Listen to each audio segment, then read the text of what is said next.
இது நம்ம ஆற்றுல இருக்கக்கூடிய லக்ஷ்மி காயின்ஸ் இதெல்லாம் எங்கள் தாத்தா காலத்துலேருந்து நம்ம ஆற்றுல இருக்குது. ஸோ அந்த காயினை போட்டுட்டு அதை வச்சு தான் நிறைய லக்ஷ்மி பூஜைகள்லாம் பண்ணுவேன். அந்த காயினை வச்சு தான் நான் சுவாமிக்கு இன்றைக்கி அபிஷேகம் பண்ணியிருக்கேன். அதே காயின்ஸ் நம்மளுக்கு எனர்ஜைஸ் ஆகும் இல்லையா, அதனால் ஸோ நல்லா பிரார்த்தனை பண்ணிங்கோ. ஆக்சுவலி சொர்ணத்தால் பண்ணணும், அந்த அளவுக்கு நமக்கு இருக்கணும் இல்லையா, அதனால் சுவாமியோட காசு வச்சு பண்ணியிருக்கேன். இனிமேல் ரொம்ப விசேஷம் தான், இதெல்லாம் பார்க்குறதுக்கு ரொம்ப கொடுத்து வச்சுருக்கணும். இந்த ஒவ்வொரு காயின்லேயுமே லக்ஷ்மி தேவியோட ரூபம் இருக்கும். ஆக்சுவலாக நீங்கள் பார்த்தேன்னா தெரியும். அந்த இதுவும் ரொம்ப அழகாக இருக்கும் இந்த காயின்ஸு. நான் இதை வச்சு தான் பூஜை பண்ணுவேன், லக்ஷ்மிக்கும் குபேர பூஜை எல்லாம் பண்ணுவேன். இதெல்லாம் ரொம்ப பழைய காலத்துது, இப்போ எங்கே கிடைக்கிறதுன்னு எனக்கு தெரியாது. ஆனால் இதை நான் ரொம்ப நாளாக யூஸ் பண்ணிட்டுருக்கேன். எங்கள் அப்பா காலத்தில் யூஸ் பண்ணேன், எங்கள் அம்மா யூஸ் பண்ணால் நான் யூஸ் பண்ணிட்டுருக்கேன். ஸோ அதை வச்சு நான் சுவாமிக்கு அபிஷேகம் இன்றைக்கி சங்காபிஷேகம் பண்ணும்போது இதே போட்டு பண்ணலாம்னு சொல்லி பண்ணியிருக்கோம். எல்லோரும் நல்லா பிரார்த்தனை பண்ணிங்கோ. எல்லாரோட கோரிக்கைகளும் நிறைவேற வாழ்த்துக்கள். சுவாமி அனுகிரகம் பண்ணட்டும்.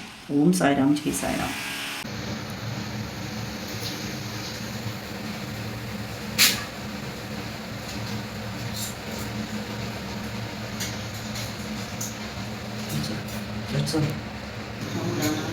சமானாய் சுவாகா, பிரம்மணி சுவாகா, நாய் சுவாகா.